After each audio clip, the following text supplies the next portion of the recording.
Alright, what is up? It's me again, XGodDiesel14, obviously. But yeah, this is my MP5 Moab. That's the name of this gun, right? The MP5? Something like that. It's the first submachine gun, so yeah. But anyways, I got some more stories for you. Hope you enjoy them this time. Alright. I'm debating which one to start with. Okay, yeah. I'll start with this one. Alright. My economics class is pretty damn funny. I really want to just put a video recorder, like a camera or something like that, or just audio recorder, something like that, something of that nature, and just like put it in a corner. That way everybody, like, I can just post that stuff. Because that class is funny as hell. My teacher, he just like fucking makes jokes all day. It's like we don't even learn anything about economics. It's just like all jokes. Like today, we actually did some economic stuff, surprisingly, and like some group said that they were gonna make like a club to kill rabbits. Long story, so I'm not gonna tell you, but it's the project that we were doing. I'm just gonna tell you the little basic parts. Okay, so it was a project that we were doing, and we had to we were stranded on an island, and we had to survive there. Don't know why you just couldn't walk the 75 miles to get back to land, but, you know, whatever. Guess you can't do that shit. But anyways, yeah, this one group decided to make a club so they can go, kill rabbits.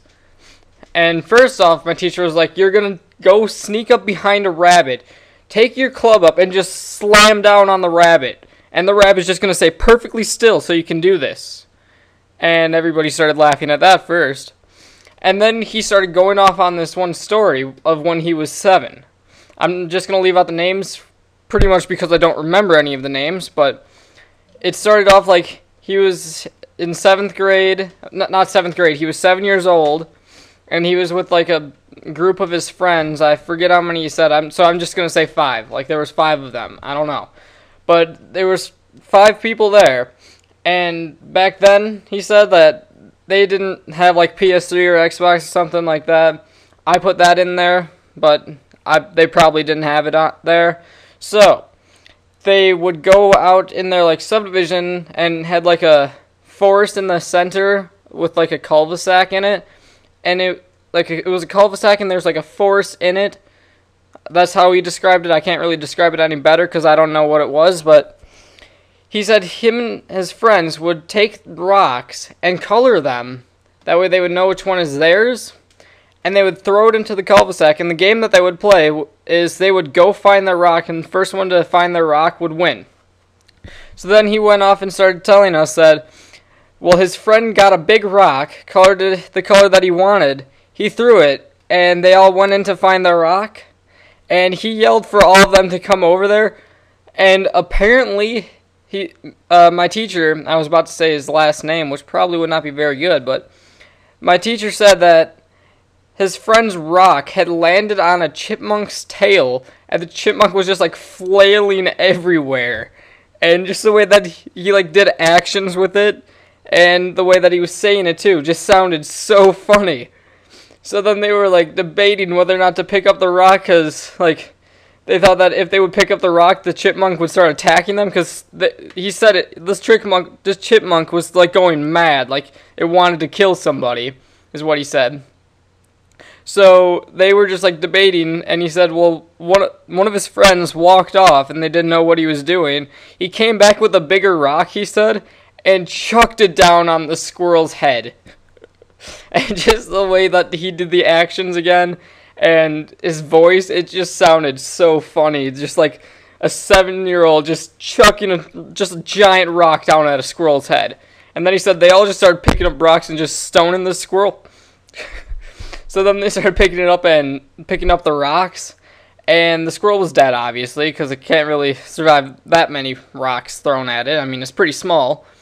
But they said that they took some wood and built a little plank or something. I don't know what he actually used, but they put the dead squirrel on it and buried it in somebody's yard, and put a little cross so they would know where the chipmunk had died at. And I just thought that was a funny story, so I thought I had to share it with you guys. Whoa, my laptop just went dark. Alright, we're good. Okay, now I actually have a serious thing to tell you. I just got an RSSAS silenced Moab yesterday, so you'll be seeing that up. It's my 43rd Moab, so it might be a while because this is only number 31. So yeah. And, yeah. Alright, this next story, I'm going to have to, like, set the scene for you guys. So, cue music. Alright, what you're going to be listening to right now is, what's the song name? I knew it just a second ago. Stay Inspired or something like that. It's by We Came as Romans. And I was walking home listening to this, and one of my old math teachers, the same guy from the story where I said that Natilla song screamed out, "Suck my dick," only they like speaked it out. It was just like, "Suck my dick." It was pretty damn funny when that happened, by the way. Go check out the F8E Moab for that story if you want to hear that. But this one, I was just walking, and he waved to me. So, obviously I knew him, so I waved back. Then my friend waved to me, so I waved back. And then another car that I had no clue who the hell they were waved at me. It freaked the hell out of me. But not only did that car do it, but the next 6 cars in line waved at me. And I mean, they weren't like close together, so the people thought that I was waving at them. I mean, like, I could wait like 10 seconds and then the other car would just come. And they would just all wave at me. Just like, what the hell? I don't even know you. Don't wave at me. I don't know you. Have you guys noticed that whenever I normally get a Moab here, it's always a double kill right there? Right at A. I don't know why. I just like noticed that. But yeah. Yeah. Interesting. Okay, seriously, now I need to think of another story to tell you guys. Great. Yeah, it's fine. It's only first names. Alright, so my sister, being the blonde that she is, she was in grade school or high school. I think it was high school, like her sophomore year in high school. And it was like the first day of school, so they were all like in the gymnasium type thing. We call it just a gym. I don't know if anybody else calls it like a gymnasium or something. I don't know what you call it. But it was like a gym-shaped thing. It had basketball hoops and all that stuff, so you know what I'm talking about now. And they were all just supposed to like meet people. And this guy walked up to her and said, "Hi, I'm Christian." And my sister, being the blonde she is, says, "Hi, I'm Lutheran," thinking that he was talking about the religion. His name was frickin' Christian. And my sister just like retarded and thinks that the guy is talking about the religion. So she says she's Lutheran. Her name's Alex. Lutheran Alex, what the hell? Apparently that guy's Lutheran too.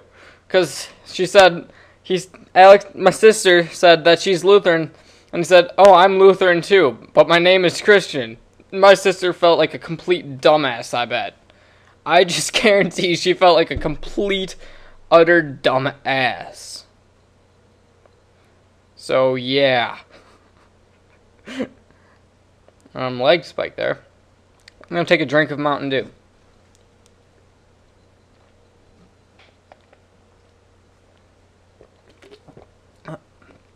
Okay, while I was taking a drink of that Mountain Dew, I remembered another story. Alright? So, same economics class this year. This happened on the first day of school. I just I forgot about the story, and now I'm just telling it to you guys.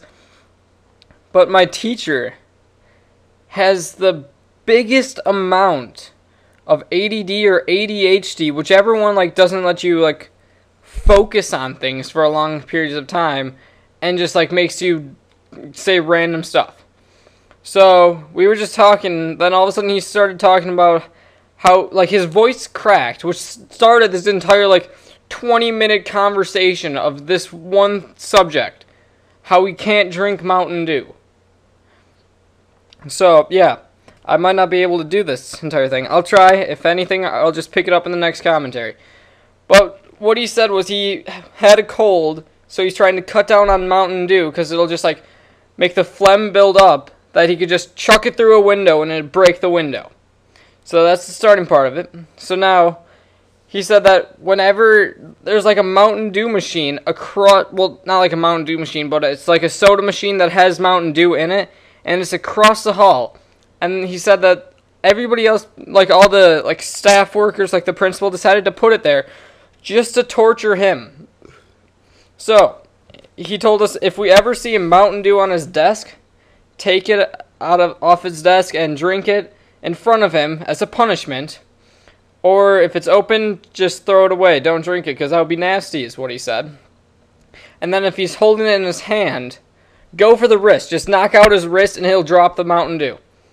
And the way that he did it, it sounded funny as hell. So I thought I would share that with you for the third story. Alright, don't forget to comment, rate, and subscribe. I'm going to call this story time. Alright, now every time there's going to be an intro, it's, hello everybody, it's XGodDiesel14 with story time going on. Alright, hope you like the new title. Don't tell me if you don't. Alright, don't forget to comment, rate, and subscribe. Later.